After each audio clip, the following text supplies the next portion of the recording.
wellness locations, and then we have a large digital business. And so our business is unique in some ways because we do have these other revenue streams. However, I want to speak today specifically about where I'm sitting in right now and brick and mortar and what's relatable to you guys. So been doing this for coming on 13, 14 years, and just excited to add any value I possibly can, even just a little nugget while we're talking.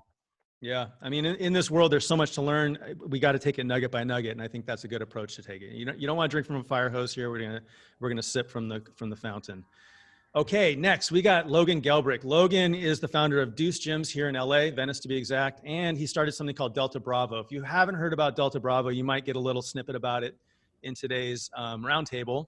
He's a fellow LA gym owner. I've connected with him loosely over the years, but recently I've actually had the opportunity to talk to him in depth in a couple podcasts and in person, where he's talked to me about Delta Bravo and what he's done. Logan, do you want to quickly introduce yourself? Maybe talk a quick second about Delta Bravo and what you've done? Yeah. Hey, y'all. My name's Logan. The intro kind of says it all.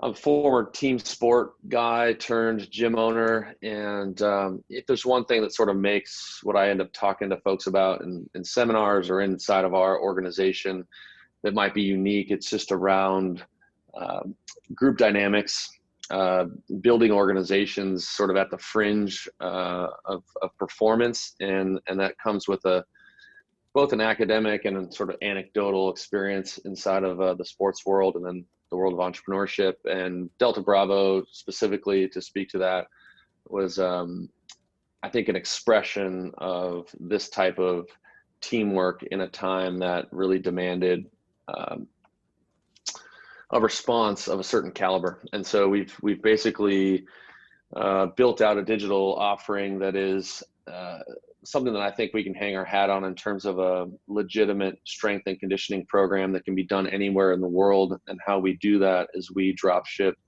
2 very specifically prescribed dumbbells to people to their doorstep, and they follow a digital program. And I think it's really incredible, and it's helped our business, not just acutely, but it's changed who we are in the long term as well. Super awesome. I mean, that was a pretty modest approach to what you've done. I work with a lot of gym owners informally, trying to help them understand how to become better business owners. And for everyone in the gym space who understand how hard it was to get fitness equipment in May of this year or whatnot during COVID, Logan saw that as an opportunity, and he actually was able to procure a container full of dumbbells to Los Angeles, which he started this Delta Bravo program around. So that's a prime example of taking lemons and making lemonade. You take what's given to you and you pivot. Anyway, next we got Leila Hormozi from Gym Launch. I feel like if you haven't heard Gym Launch and you've been in the fitness space, if you haven't heard of Gym Launch, comment in the chat, and we'll explain what Gym Launch is. But Leila, I feel, is the quote unquote unseen Hormozi, but don't let that fool you. In my opinion, she's basically the engine behind Gym Launch. And I stopped short of saying she's the brains, only because I know Alex can kick my ass. But Leila, why don't you introduce yourself to the world here? Yeah, I'm the co-founder of Gym Launch. My husband and I started it about 5.5 years ago. And so my background was fitness, exercise science, personal trainer. And my husband had a chain of gyms. And then we started Gym Launch, which really focuses on the business side. So the business model and the marketing and sales for small group training facilities, and really how to maximize profits given the constraints of small group training, space, employees, etc.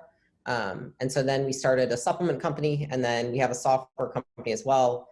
I say this because we have the data. So what I would like to bring today is just to kind of share what I see trends wise, not only on the gym side and what gyms are doing well and which are not, but also with the buying behavior from what I see in supplements, as well as the consumer behavior I see behind our software, because our software interacts with the leads that are coming into gyms.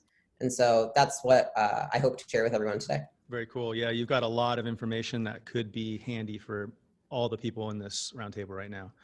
Awesome. Last but not least, we got Jarret JP Perelmutter from Brick. Jarret has built a ton of fitness locations around some of the biggest cities in the United States. That would be New York, Chicago, up in NorCal, LA, and a host of other cities. JP, do you want to introduce yourself real quick? Sure thing. Yeah, thanks, Dan. Thanks for having me. Name is JP. Flagship location, original one was in Los Angeles, still is, thankfully. As Dan mentioned, locations across the U.S. with several overseas. We're hitting our 10-year anniversary, as a matter of fact, with the LA location this particular month. So that's pretty cool, especially considering all of the challenges. I've been in the membership-based business for about 25 years now, previously in the commercial martial arts world. I came from a professional sport background as well in the fight game, as well as freestyle skiing. So I have, a unique, I guess, perspective in a lot of things as a professional athlete, similar to Logan does, from team sport, et cetera, all the way into the business side of the house.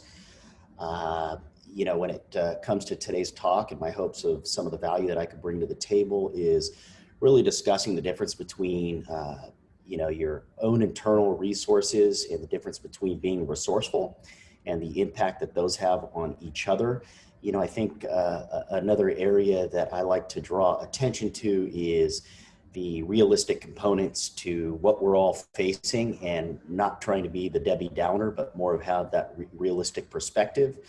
I came from a position of needing to overcome adversity many times in my life, always used being the underdog to my advantage, and, living by the idea that the attributes of action plus passion are what will attract those things that you inherently are preferring in your own life. And then lastly, I try to live on the idea of the legacy of, being as professional of an owner as I can be, being a respectable leader, and then at the end of the day, just being an absolute good human, where I focus on trying to do more things right, as opposed to just trying to do, what is always right by, I guess, like the social norms. Right on.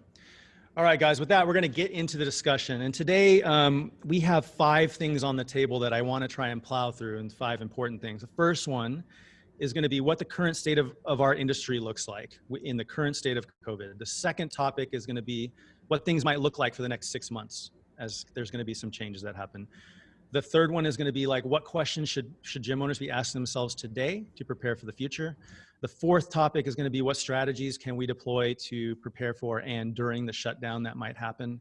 And the last one is going to be what would it look like for gyms who can't operate outdoors and don't have a contingency plan and they get shut down? What's that going to look like?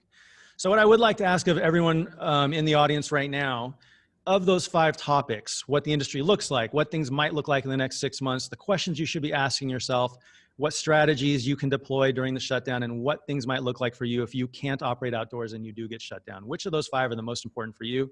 Throw that in the chat right now so we have an idea of what is important to you, and we are going to kick off in a few seconds. I just want to read some of these replies. So it looks like strategies is the big one. Okay, cool. As you guys are typing that up, we're going to get going with discussion topic 1. That's the state of the industry and the current operations of most gyms in the fitness industry. So right now, it's like gyms have a tough go of it. This is an unprecedented time. We've been put under a ton of stress in terms of regulations from the government. Our potential clients and our clients have these weird perceptions of us, and operations have changed or are in flux. What I would like to know, Jason, we're going to start with you. Can you talk briefly about how your gyms have handled COVID, and what do the operations currently look like? What have your pivots been? Yeah, good question. So again, I just want to caveat this by saying that our business has a variety of verticals that may not be relatable to everybody on this call. So I'm going to focus primarily just on the brick and mortar where I'm standing right now, because that's where most of us come from. For us, it's I want to note, like, as a leader in your organization, right now more than ever is a really difficult time as the leader of your organization, because you want to come off strong. You want to come off as the vision and where you're going, but all the uncertainty makes that really challenging for us. And I think that it's okay to feel that way. So I just want to acknowledge the fact that if you are a leader out there, if you're an owner out there, and you're struggling with this because of the uncertainty, you're open, you're closed, you're open, you're closed, you're outdoor, you're indoor with the mask on. I think it's okay to feel the way you feel, but you need to kind of come to terms with what your game plan is, and then show a strong force for your team, because they need that leadership right now, potentially more than ever. So for us at our locations, we were shut down for a while. The location I'm actually in right now has been shut down for 9 months.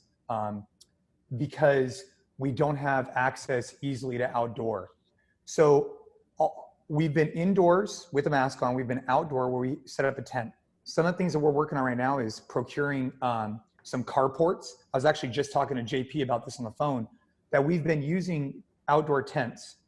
We chose to rent. And the reason why we chose to rent is because of the liability and the permit process. Now, I'm not saying this is for everybody, but for us, we got a 20 by 60 rentable tent.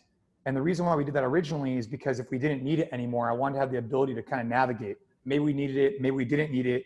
But now we need to look into a more of a semi-permanent solution because I think we're going to need it for longer.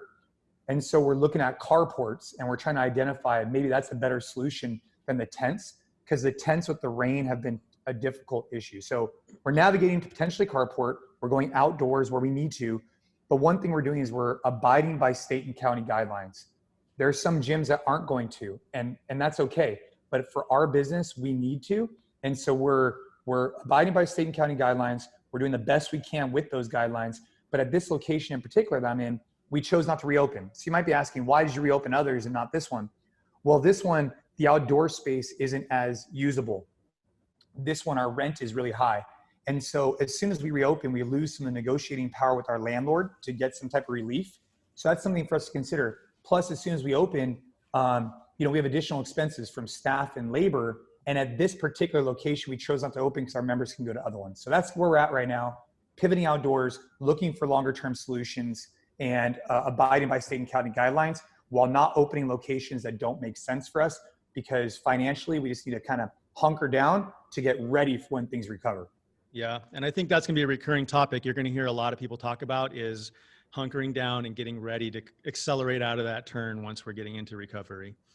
Very good, very good. So Logan, I'm going to throw this back over to you. I didn't mention this, and you didn't mention this when we introduced you, but you actually have multiple locations under your belt as well. Some of them the Venice one actually was built on the premise of outdoor working out.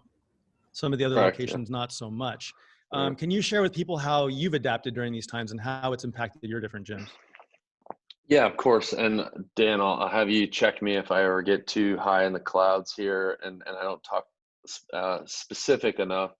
I think the point I want to make about this is all of our decision making has been about executing in the current context as best as possible. It's sort of what Jason just shared, right? There's this flux of both county and state mandates, and so it could be a mistake for me to talk about something that's only relevant in one city or one state. But every step of the way, we've been decisive and demonstrated, in my opinion, this feeling that there is no doubt in the minds of anybody with two eyes that this staff, this company is at a red line of effort for the people inside of the community. And I think that goes a long way. That goes probably more distance than any nuanced technique around here. And so we shut down before it was mandated, sort of saw the writing on the wall. We circled all of the staff from all three locations and decided to sort of metaphorically attack the ambush, right? Like, these gyms will be shut down. We're going to decide to be ahead of that, and we're going to ram our plan down the throats of anybody in our community who's listening. And it just felt clear the whole way. And I think looking back, if there's one thing that I really think was pivotal for us, was deciding. And deciding what is less important than simply deciding. So for us, it was, we are going to shut down and we are going to master progressive GPP in a context that can be done anywhere in the world. And it's important, I think, to mention that the lines on the field sort of just changed, and we're just going to try to win the game in this new sort of framework. And at that moment, it was stay-at-home order, and it was like, okay, we know training. How can we execute training as good as can be executed when locked inside of your house? And I don't think anyone can argue with that, right? Because it is a relative burden. If you have a community, many of the people in the chat here are following along, have a community, that community is generally subject to the same environment. And what they need is still, in any context, the thing that you provide, which is this training experience. And I think if you can just master whatever that is in the current context, it's really hard to argue with that value. And that's sort of the theoretical high level thing. On a specific front, it looked like Delta Bravo, which is a thing that we've spoken a bit about. But, this general answer is, if you pay attention inside of the details of Delta Bravo, why is it dumbbells? Is it because that's the best implement for training possible? No, it's one that maximizes the versatility, it maximizes the load, minimizes the space, and we're sort of making concessions to provide the greatest amount of value in the current context. And I think that, on a general level, is what all of us are doing. Yep. Right? It's what JP's doing. It's what Gym Launch is doing. Everybody is trying to provide the most amount of value inside of a new game, and deciding what that is and being clear, I think, is paramount. Yep. You said something there, I think that is like everyone should underline and bold. And that's basically the rules of the game have been changed in the middle of the game that we're playing. So it's those that can adapt to this, and they're being rewritten as we keep going forward, right? So you just have to put on that hat and understand that as the rules change, you have to change to play the game that is in front of us. That's just the way it's going to work right now, and that's okay. So for everything that we talked about in this, that's going to be it for the first discussion topic, the state of the industry. If there's anything that you heard there that was a gem that you can take home or write down and put to work for you, put that in the chat. That might help someone else who's in this group together, like realize that there was something that they might have missed. Okay, so drop that in the chat as we move on to discussion number 2. And that's going to be, we're going to talk about what the next 6 months are going to look like. Okay, so switching gears. It's very clear, again, the writing's on the wall right now that there's going to be a lot of shutdowns. There's going to be a lot of changes that are going to be happening in the next 6 months. And just perfect segue from what Logan talked about, the game might change, the rules might change. And if you're left flat-footed playing a different game 6 months from now, you might be in trouble. So what I want to talk about, and we'll start with Leila, is what do you think? What do you see? What writing on the wall from the data that you have in in your software, from talking to all these gym owners and working with both leads and customers of gyms and gym owners themselves? What do you see is the writing on the wall for the change that's coming in the next 6 months? Yeah, I can say for certain a few things, which is like cost of acquisition for gyms has gone up just across industries in general. Brick and mortar, it's gone up about 50% in the last 3.5 weeks from what I'm seeing. So I think that for gyms, if they're looking at, like, if you're thinking about strategies, right? So the people that I see doing the best right now, outbound. They're doing outreach to other local businesses, and they're also doing digital outbound, meaning using different tools to outreach to people on Facebook, LinkedIn, Instagram, etc. Those people have the most stable revenue from what I see right now. In terms of the next 6 months, I think that there could be a vaccine that would come out, and that'll change things a lot. I think maybe that could give some immediate relief, but I have no idea if that's going to actually come out or not in the next 6 months. I think that they're probably going to come out with a different, another government assistance program, so maybe another PPP. For people that took advantage of that. I think that that definitely helped a lot of people. And then I think that a lot of people, the reality is that most people are in one of two boats, which is there are people who are excellent operators who have been able to remain profitable during this time. And then there are people who have never been fantastic operators and they've had to rely more on just getting new clients, and they're suffering during this time if they're not able to adapt and change or out acquire their churn right now. And so I think that what we're going to see is outsized returns for those people who are great operators with great teams, culture, and actual delivery of their product, right? Which is the training that you're giving people, the accountability, whatever that is. And I think that what gyms are going to shift to, specifically small brick and mortar gyms, right?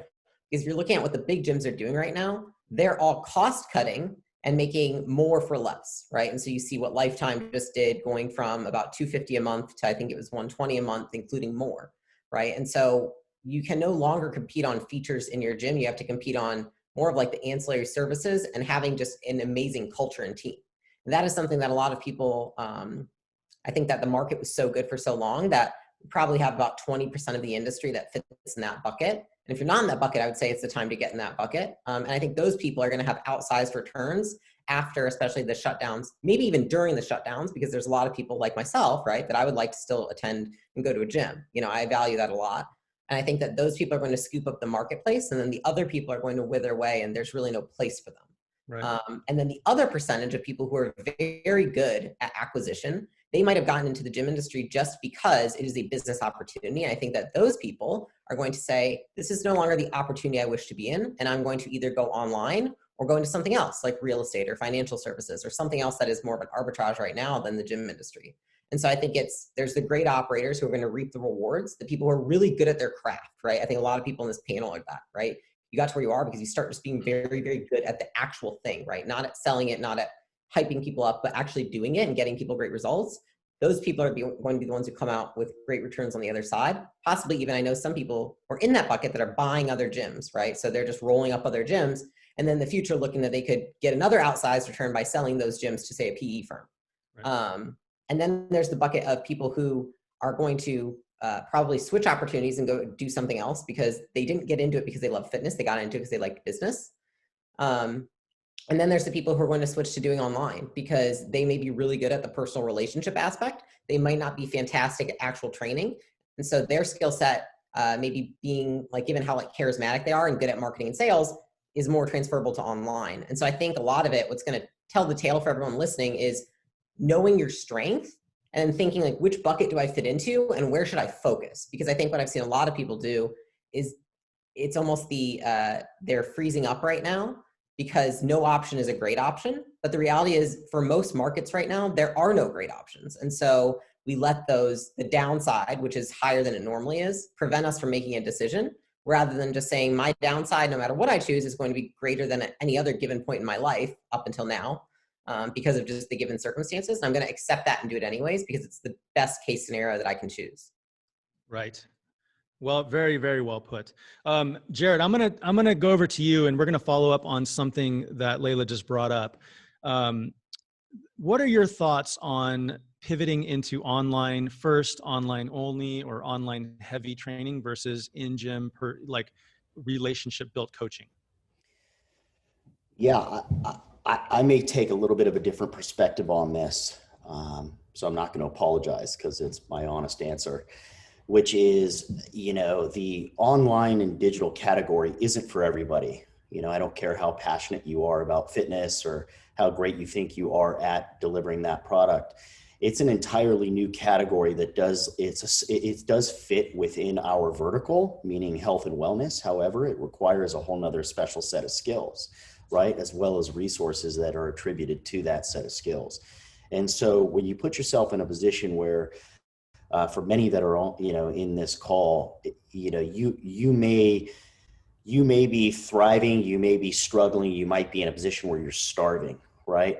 All of those are going to also be key factors in how it impacts your ability to pivot and transition to digital, right? It's not free to do it well and do it right.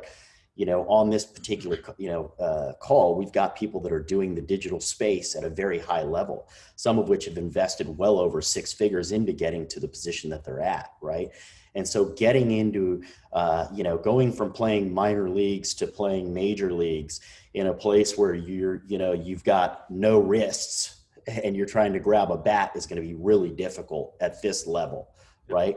Now, I'm not trying to be Debbie Downer, but just trying to be Ronnie the realist. And that's in this particular situation. If you haven't already set yourself up to be able to pivot and transition into that online game, when they say like, hey, you're coming late to the party, like you're at 2:00, lights are on, there's no more alcohol, and like all the prospects have gone home, right? So that's to me where we're at right now. I mean, just speaking directly from a brick standpoint, we may have the resources, we may have the following, and we may have the capacity to do it. It's not of interest for us to. Not when I know that people like Jason have spent the type of money and time that they have in their digital capacity and are delivering it at a much better level than I could in the right amount of time with the right amount of money. Right. So, and then just tying that into like what Logan said and a bit of what Leila says, why my focus for my business needs to be on my engagement and interaction with my existing community and the things that I can and do have that level of control over. Right. I think that's like a lot of people in this COVID time have thought like, I'm going to go digital. And what they're not really thinking through is you've just put yourself in competition with Apple, Peloton, some of these big guys that have digital experiences, and Jason even, really, right? Who have put a ton of time, money, and energy into building digital experiences and world-class digital fitness products that is going to, like, you got to remember the consumer is making choices between Apple Fitness and NCFIT and these other things. So if you haven't put a ton of time and energy into the experience of a digital fitness program, it is, I think, a tough thing to win now. You know, maybe a year ago, it would have been a different story. And Dan, let me just, apologies if I just add one thing to that. Yep. I always like to say this too, you know, when you give somebody advice like that, it's advice I give to people. It's the same advice that, you know, like my mentors, especially in the fight game, used to say. It's like one of those things where I say, hey, listen, if you were to ask me, hey, should I get into the gym business, right? I would tell you, like, absolutely not. Take the money you would spend in the gym business, go to Vegas and bet on black and roulette. You have a better chance of making money there, because our business, our industry, our sector, our verticals, any fancy talk you want to use to sound smart, we're built to fail. That's just proof is in the pudding. URSA, any large law of numbers, data dynamics have all said that, right?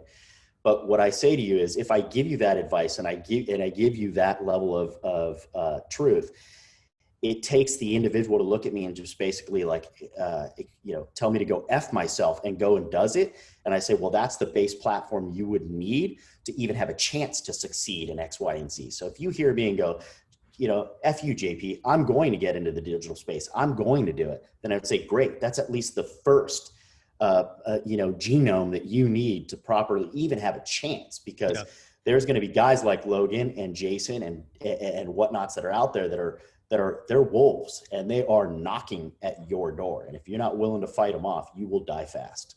Right on. Okay, I want to remind everybody, if you do have any questions that are popping up during this discussion, make sure to put them in the Q&A. We'll either answer them as we go. Some of the moderators on this chat can answer them, or we can talk about them at the end of this conversation. All right, cool. We're going to roll on into topic number 3, and that's the questions you should be asking yourself right now. I would imagine if you're sitting out there owning a gym right now, there's probably a lot of worry or concern or just questions in general that you have in your head. And we want to make sure that you guys are all thinking about the right ones and worrying about the right things and not worrying about the wrong things. It's going to be, your time is important, and spending your time worrying about the wrong things is going to be more of a detriment than not even thinking about anything at all. So we're going to jump over to Logan. What I want to ask you is basically, like, hindsight's 2020 and the first round of shutdowns have come and gone. What questions do you think gym owners should be asking themselves right now as they prepare and look forward to what's to come in the future? Yeah, I think part of your question is that it must be like a Zen parable. It says something like, you know, the best time to plant an oak tree is 50 years ago, and the second best time is today. And I think the question is, who are we, or what I should say, what are we as a company?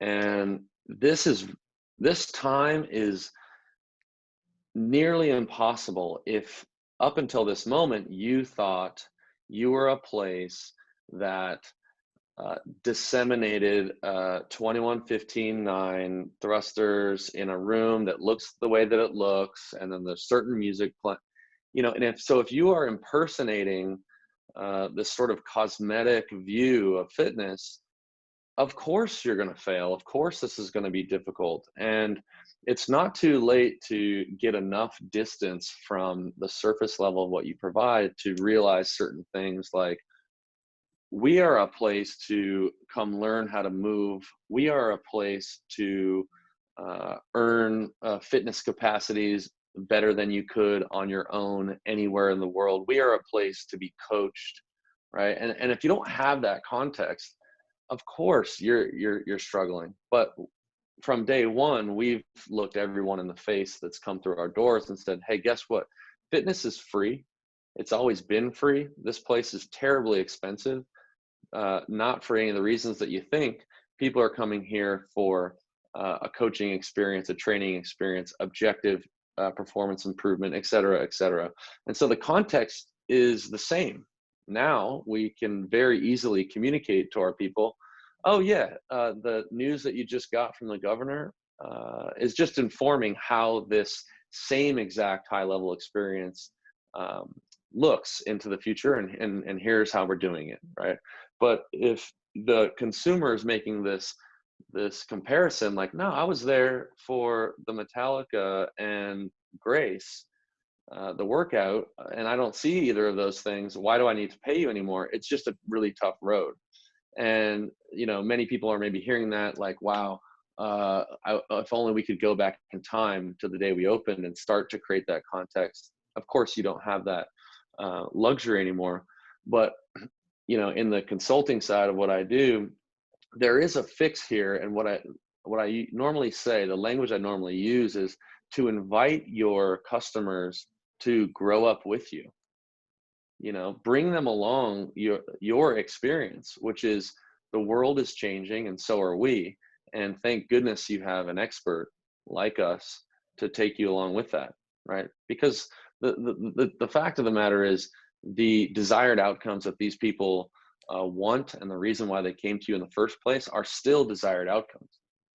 And you still are allegedly the expert. And so if you can connect this thing to your consumer, then I think you have a chance to create a lot of value in just, like I've said a couple times now, a different context. So the question you got to ask yourself is, what are we? And if you still think that you are a place that looks, smells, and feels like a box, then of course there's no place to go, right? And so I think understanding what you are on a high level is the North Star. It's what it is for us. Right on. Leave it to Logan to ask the Zen philosophical question instead of asking the questions of like, what tactical things should you do during the shutdown? Logan comes to the play with like, just ask yourself what you are. What are you? Fair. But can I make a comment about that? Yeah. What I said is inclusive of the techniques. And, you know, we've talked about this. This is at the heart of anything that I teach, whatever, seminar-wise, is there are technical challenges inside of this time. And if anyone on this call has heard me teach, you know what I'm about to say. This is not a technical issue because Jason's going to crush it and he's going to use different techniques than me. And that's just one example of the fact that it's not about the techniques. There's a million techniques that will pay dividends here. And I don't want to be disrespectful of anybody who's here looking for techniques, but to be of the assumption that there is a technique that is going to solve this for you would misunderstand that, because there's also going to be people who will mimic what I do or mimic what JP does or Jason does or anybody else that is in the gym owner industry that will not succeed. And that is at the heart of what we know this to be, is this is an adaptive challenge, meaning the business that has this challenge of COVID-19 will need to become a new business, a business of a different caliber. It will need to evolve in order to solve this thing. You cannot Google or panel your way to the techniques that will get you out of this, right? And so that's why I bring in this like weird Zen thing or whatever, is because if your organization is not built in a way that it will improve over time, then these are the types of external thunderbolts to your business that kill it, unless it's built in another kind of way, the way that we've talked about, where these things make your business better. Right on. And that's the adaptive part. There we go. Okay, JP, I'm going to throw it back over to you. You've got a bunch of gyms in a bunch of different cities, including some cities that might be covered in snow in the upcoming months. What do you think, coming from the lens of a different region, a different gym owner, gym type, what do you think gym owners should be thinking about right now? Muted, fail. Just to continue to play on what Logan was saying, who certainly said it extremely well, is, well, first off, if you are now just beginning to think, going back to the idea of being late to the party, it's now 4 a.m. and the police have arrived. So, you're dead in water. But ultimately, there are going to be continued challenges now as the climate around you changes, which if you want to go to that philosophical and Zen levels Logan described, that is ever changing, right? And it'll ever evolve on a day-to-day basis. But I think that, I shouldn't say but, in addition to that, there is a very hard-line, realistic capacity to these businesses. And I'm going to use my own examples, Dan, which is when you have a location like New York and you say, okay, JP, you have a very successful location. It's been turning great numbers. It's been around for years on years. It's a proven model in a very difficult city to operate and succeed in, right? We used methodologies and techniques of business acumen, et cetera, to set up and establish culture, community, and all these other great things that we know about to replicate that experience in another city. However, we don't have as much of a parachute, a catch net, shall we say, a cushion when these exterior parameters come into play that take you off track. And so when you say, JP, well, how's that look? Well, if you're in New York City and you're mandated, which we're potentially going to have again this weekend, another stay-at-home order, the pivot is very limited. You're now in a very narrow hallway with of options and opportunities where you start to go and say, well, what's the conversation with the landlord going to look like? What are the mandates the city's put in on your eviction moratoriums? These are the realistic conversations, because I don't have time to go home and read Paulo Coelho and start to get super internalized, you know, in my Zen state at that moment, right? Because the marshal and the judge don't care at that point. So really, the reality is almost like long past. But when it comes to New York City, you know, you don't have parking lots. You're going to be 20 degrees outside. You're going to be facing a lot of other things. So you say, well, but there still is a narrow hallway. Yes. And that is this. If you've created the relationship, the engagement and experience, and there's a few different levels to this, then you want to be able to transition that to a digital capacity, right? And that digital may be by phone calls, maybe by Zoom calls, but you're going to, and this goes back to what Leila had said, I don't remember if we were live at this point, but about then utilizing your skills to go on a more one-on-one or personalized basis. Well, this could go into doing one-on-one and personalized style coaching. So my team in New York would have to have the interest as well to want to pivot to that direction than to just fall back on lazy and potentially have those unemployment assistance components. And so, you know, this may get confusing in its answer, but that's because it's confusing in its question. And that really the reality has so many different paradigms and underworlds that we're living in right now. And how do you take a space that's enclosed in a corrected, controlled environment that now says you cannot operate in that capacity? You have to go digital, but at the digital level, you still have to pay a lot of these brick and mortar fees, rents, et cetera, right? You may have to lose much of your staff. So how do you then go in to continue this relationship with a bulk group of individuals in hopes that when you reopen, they'll come back? And so I say, well, I don't have the perfect answer for you, but what I do have is this idea that us as a group, as an organization, as a company, as humans, are continuously conversing at a very elevated level the realities that we're going to face, but daily, because that's how often it's changing right now. We've been living in an industry that has been evolving. I know this may sound a little bit crazy, but actually fairly slow in the evolution of technology that we've been in the last 10 years, right? Like, think about it. It's only now because of a pandemic that frickin' 90% of the industry wants to jump digital when this could have been started 7 years ago. And so we're just now catching up. So I don't know if my ADD or like, my beautiful mind concept has me completely off topic and on a tangent, but ultimately, I think it's a continued conversation of strategizing as to what Logan said, constantly trying to be in the game at the best of your capacity, knowing that the rules and the lines are changing, but you want to play the game to the best of your ability. And ultimately, what it's going to come back to is the quality and soundness and structure of your team. because it sucks if you're in a team sport and you've got one individual that's trying to win and everybody else is checked out. And again, that's going to take you back and be like, holy shit, what did I not do correctly 5 years ago when I started this company? And now you're in this position, and then tying into what Leila said is now if you're a poor operator, it's more exposed now than it's ever been. Right. Okay. Let's shelve that end of the conversation and move into strategies. This is what most people wanted to hear.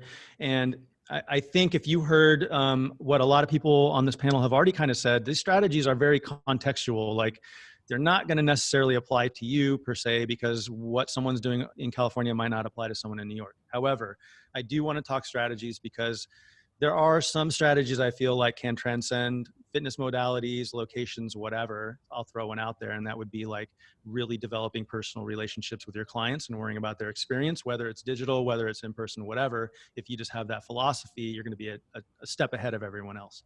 Jason, I feel like we've let you take a nap over there. We haven't talked to you in a while. Let's bring you back on the line. Moving forward, if gyms are mandated to shut down again, what are some strategies you think will be effective for the majority of gyms out there to deploy to not only just survive, but to be able to thrive and connect with more members out there? Yeah, so I'll start off like a little bit high level, and I'm going to talk about specifics. So at a high level, I've been asking myself a lot, this industry is getting kicked really hard. But with that challenge, there will come a lot of opportunity. And I think we need to be patient. And if we are patient, there will be huge opportunities. I just keep telling myself that because I know it to be true. Meaning in our lifetime, our industry will probably not be rocked as hard as it is right now. So what opportunities will present themselves? Will it be lower rents in premium locations? Will it be a newfound awareness of health and fitness? These will occur, but they're not there today. They will occur in the future, maybe 6 months from now.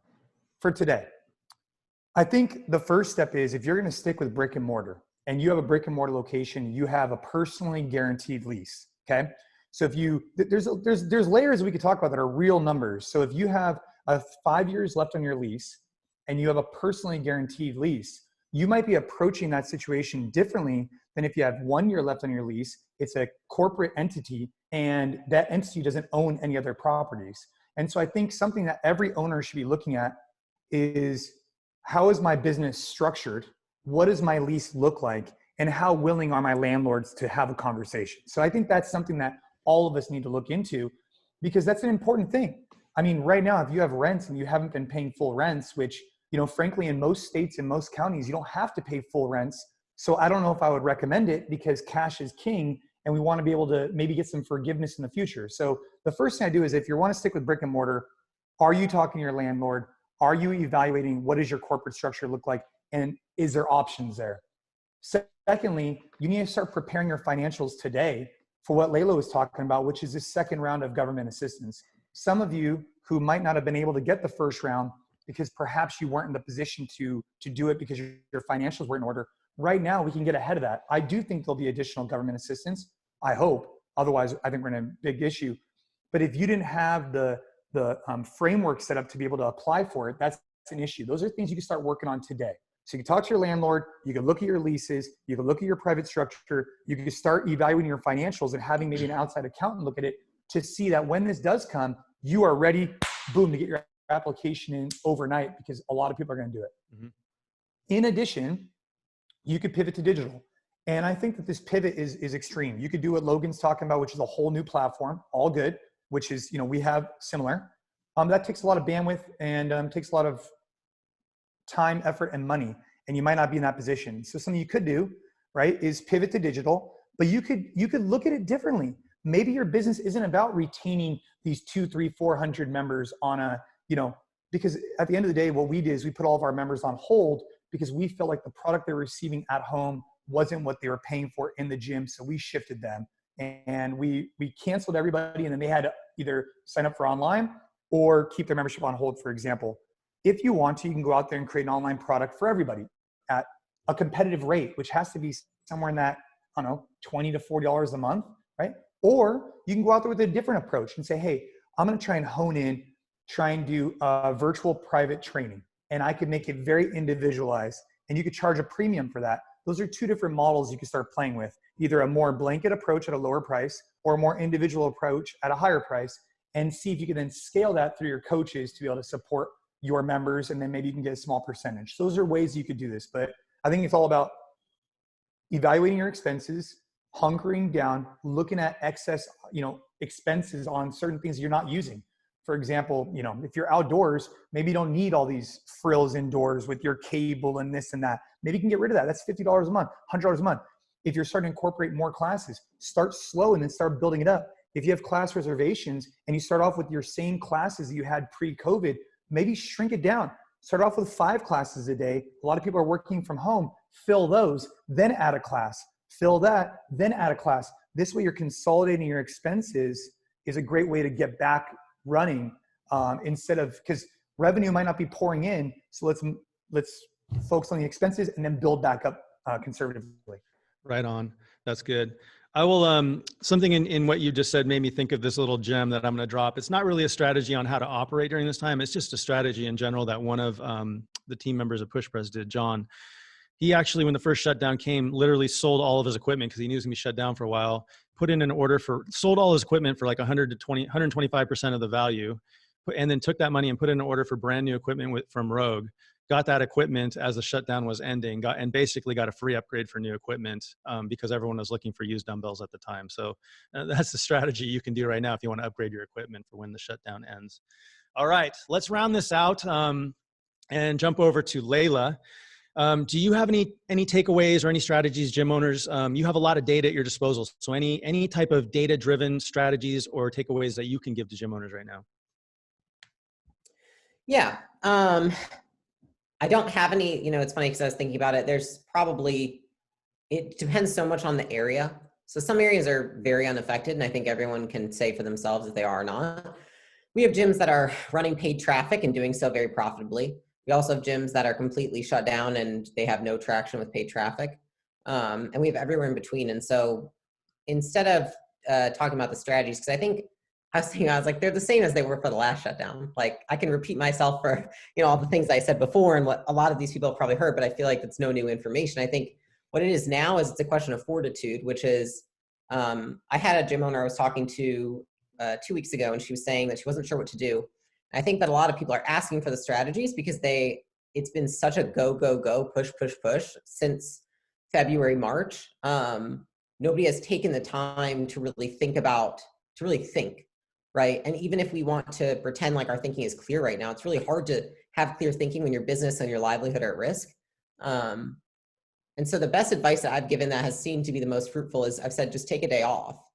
And I know this sounds ridiculous, but that gym owner took a day and I said, these are the things I want you to think about, which is what are your strengths, right? And then how can you align those strengths with the current marketplace, which everyone has a different one, right? Like I said, it could be sales and marketing, it could be operations, it could be training and performance, it could be nutrition, it could be accountability, right? And those are all the things that go into a small gym. And I said, think about those and then think through all the different case scenarios you have. And so this is what I do when I make a decision is I'll write them all out on my whiteboard. It's right there. I say, here's the 6 scenarios I have. What's the upside? What's the downside? And can I live with the downside? And so I think that if people would not just ask others, but instead put all their decisions through that framework, then you can make the decision for yourself. Because with the world that we're living in right now, it's very likely that the worst case scenario is going to happen, right? Like I think we've all seen that for over the last few months. So it's almost picking which downside can I accept. It could be losing my entire gym. It could be losing a certain amount of members. It could be losing my gym and my entire business. It could be losing in person and still paying rent and having online. There's just a lot of different downsides. And I think it's a matter of which one would you be most okay living with. That's what I would think through. And I would say that what happened last time, and it'll happen again this time, which is just a lot of people failed passively instead of aggressively. And so I would just encourage everybody, everyone's waiting for more information to make decisions, but the people that survived last time, I can tell you, in doing surveys, they made decisions before they were closed. And that's like what Logan said. Our gyms that are still around or were able to pivot to even online, because there were ones who were able to and did it well, they made decisions ahead of time with small amounts of information. I think that's what a good leader does, is they take small amounts of information, a great amount of uncertainty, and they make the best decision they can, and they stick to it. And so I think that that's what needs to happen right now, because if decisions are not made say this weekend by many people on this call, then they will be made for you in the next 10 to 14 days. And so that's what I would encourage everyone to do is I would say, use a deliberate decision-making process and get as many people to weigh in as possible. Us on this panel could weigh in, but we don't know your exact circumstances. Take a survey from your clients, right? Which service would you be most likely to pay for? I did this with my clients for our software just the other day. Which services do you value the most? Which ones would you be most likely to pay for?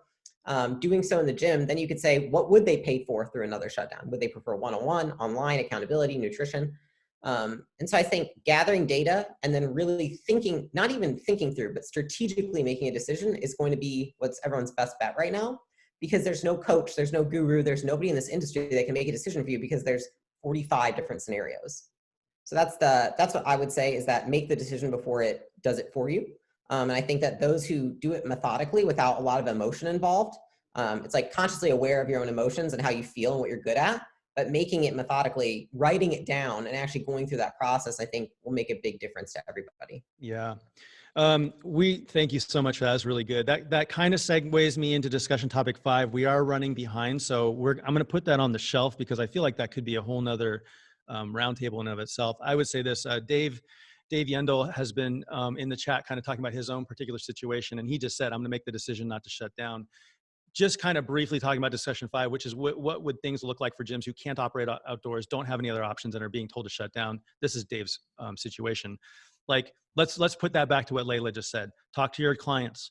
Don't make the decision not to shut down and then have 0 clients show up because their sentiment is they think you should shut down, right? So make sure your clients are behind you, that they back you, like talk to them, how much are they willing to pay, would they support it, and then make the decision before just making the decision, right? Get some information.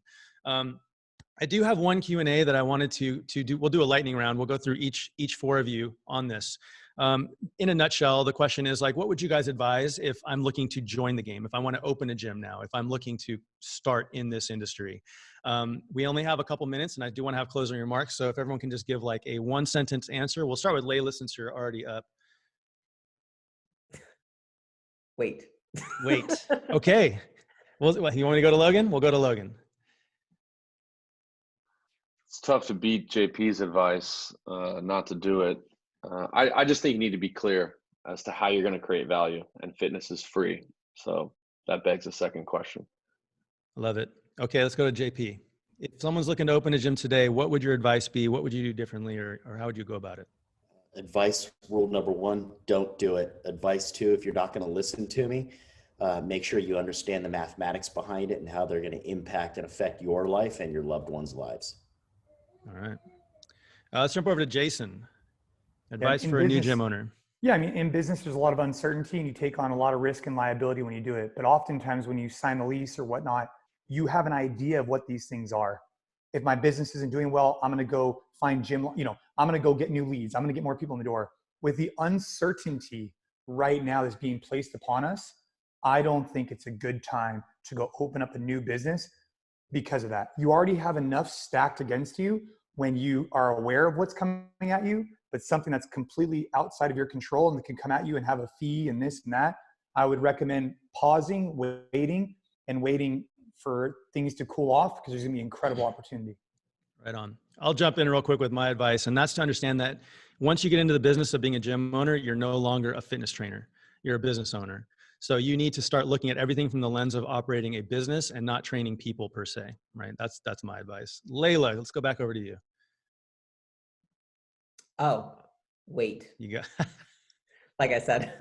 Okay. I would just wait. I think wait. I thought you were telling me to wait. Oh, no, I'm sorry. I would wait. Okay. I wouldn't tell you that.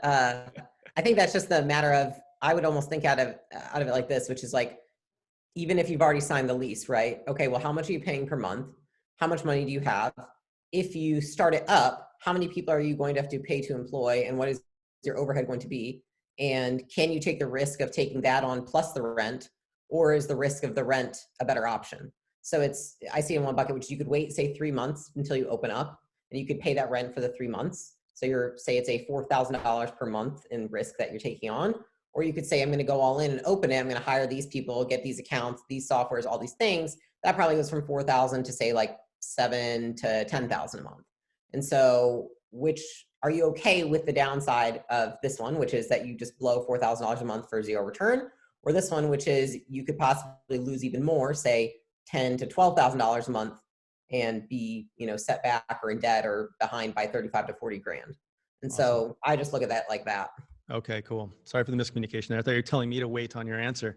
No. All right, cool. So we are up at 12 o'clock, end of the podcast. What I would really, really appreciate from you guys, this helps me and our panel understand what helped and what didn't help. This helps us shape future conversations. If you can go into the chat right now and type up really quick the one thing that that you left here with, that you're holding on to, that you find important or really relevant, it would do us all a great service in understanding how we brought information to you.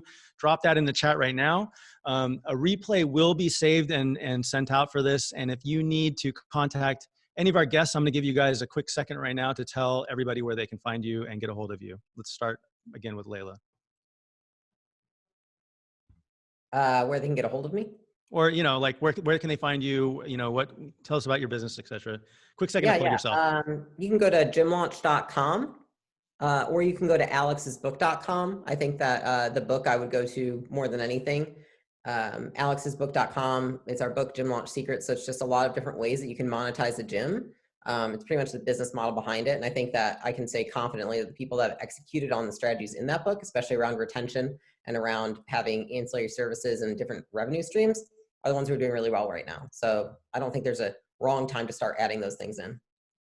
Cool. JP, quick shout out for yourself. Yeah, you can find me at Jarret, JARETTP on the Instagrams, or you can get me at jp@brick.fit. And I'm available anytime. If you have any questions, you want to chat it up, get some real advice, talk about the whys and why nots, I'm always happy to have a conversation. Awesome. Thank you. Logan.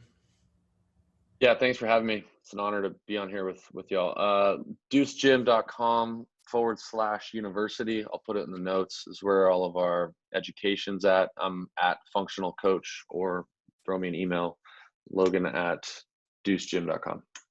Great. And finally, Jason. Yeah, you can find me at Jason Khalipa on all the different platforms, specifically Instagram. You can check out NC.fit. You could also look at the NCFIT Collective. I actually think that's been a really useful tool for gym owners and coaches throughout COVID, because we provide products for in the gym and outside the gym for you. So if you're looking for support in and out, it's the same tools that we use in all of our gyms for our members outside the gym or in the gym. We sell that to gym owners. We'd love to have you check it out. Awesome. Thank you. So, and I'm Dan from PushPress. You can find us at pushpress.com if you're not a PushPress client. All that aside, I'm kind of reading all these chats as they're flying through, and just know, like, I used to own a gym. I kind of am cut from the same cloth as pretty much everyone here on this, everyone here on this panel. It's kind of giving me chills watching people's reactions to the information that they got and how we could have helped, because we're all here in the people helping business, whether you're helping your clients in the gym or we're helping you help your clients in the gym. It's all kind of the same thing for us. And it's really a feel good to see, the type of impact that we help make today. I would like to keep doing this in the future. If you guys want to be a part of it, or if you guys have specific guests that you want to see come on, make sure you let us know. You can reach me at dan@pushpress.com. But until then, we're all going to sign off, and thank you all for attending.